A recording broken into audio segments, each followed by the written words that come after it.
चाहिए ऑफिस ले जाते हैं और मुझे हवालात में बंद कर देते हैं। उससे नेक्स्ट डे की बात है, मेरी इन्वेस्टिगेशन चल रही होती है। एडिशनल डायरेक्टर एनसीसीआई सरफराज चौधरी साहब वो अचानक कमरे में आते हैं, मेरी तरफ देखते हैं, कहते हैं कि ए मुंडाई। आईओ कहते हैं हाँ जी। कहते हैं इसको लेके आओ मेरे पास। आईओ हथकड़ी पकड़ता है, मेरे हाथ पे लगाता है और कहता चल। मुझे जब हथकड़ी लगा के एडिशनल डायरेक्टर रूम में लेके जाते हैं तो वहाँ पे 5 ऑफिसर्स बैठे होते हैं। एडिशनल डायरेक्टर सरफराज चौधरी साहब मेरे से पूछते हैं कि तुम कौन से एप्लीकेशन के कंट्री हेड हो। मैंने कहा कि सर मैं किसी एप्लीकेशन का कोई कंट्री हेड नहीं हूँ। वो अपनी कुर्सी से अचानक उठता है, कहता तेरी माँ किधर से आता है पैसा तेरे पास। मैंने कहा सर मैं यूट्यूबर हूँ, मेरे 8 मिलियन सब्सक्राइबर हैं, उधर एडसेंस अभी मैं बात कर ही रहा होता हूँ। कहता है कि तुम मेरे वतन अजीज के बच्चों को खराब कर रहे हो, क्या करता है तुम्हारा बाप। मैंने कहा जी यूनिवर्सिटी के अंदर प्रोफेसर है। तो कहता तुम इतने क्यों हो। मैं चुप रहता हूँ।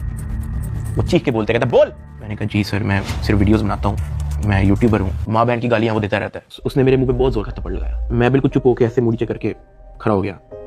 तो कहता मुंह ते कर, मुंह ते कर। अभी मैंने मुंह पर किया नहीं था। वो जोर से चीख के कहता मुंह ते कर। अभी मैंने वो मुंह पर किया ही था, उसने मुझे दूसरा थप्पड़ लगाया। मैं वहाँ पे बड़ा हेल्पलेस फील कर रहा कि यार मेरे से ऐसा क्या हो गया। मैं भी सोच ही रहा था, उसने मुझे तीसरा थप्पड़ लगाया। मुझे माँ बहन की गालियाँ दी जा रहा है। मैं अपना मुंह नीचे करके खड़ा हूँ तो मेरे थप्पड़ इधर लगता था, फिर वो कहता मुंह पर कर, फिर मेरा थप्पड़ इधर लगता था। वो मारी गया जब तक उसका दिल नहीं भरा। मैंने तो गिने भी नहीं है कि उसने मेरे थप्पड़ कितने मारे हैं। फिर वो मुझे कहता कि अपनी टांगे बेंड कर। मैंने अपनी टांगे बेंड कर ली। कहता हाथ ऊपर कर। मैंने अपना हाथ ऊपर कर लिया। वो घर में एक वीडियो कॉल लगाता है जो एक बच्चा रिसीव करता है जिसकी एस्टिमेटेड तकरीबन एज होगी 7 साल। वो उस बच्चे से पूछता है कि डकी भाई को जानते हो।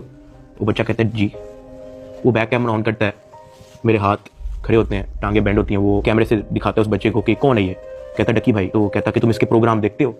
कहता जी। वो पीछे जो प्राइवेट मुलाजिम खड़ा होता है वो बहुत जोर का पीछे थप्पड़ मारता है। सरफराज चौधरी साहब उस 7 साल के बच्चे को कहते हैं ये देखो इसके साथ क्या हो रहा है, अब देखोगे तुम इसका प्रोग्राम। कहता नहीं, चलो फटाफट इसको गालियां दो। बच्चा कहता कि सरफराज चौधरी साहब कहते हैं और का बच्चा। सरफराज चौधरी साहब कहते हैं और का बच्चा।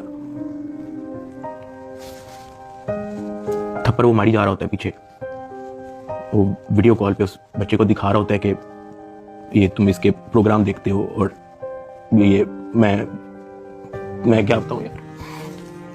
खैर मैं तब बड़ा हेल्पलेस होता हूँ। मैं समझ नहीं आती कि मैं क्या करूं और किस तरह इससे निकलूं। मैंने क्या किया ऐसा।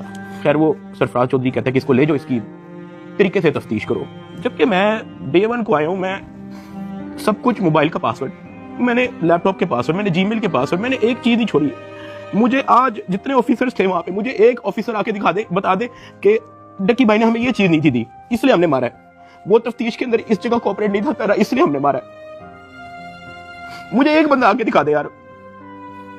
मेरा 23 दिन का रिमांड लिया मैंने, पहले 23 मिनट के अंदर उनको सब कुछ दिया।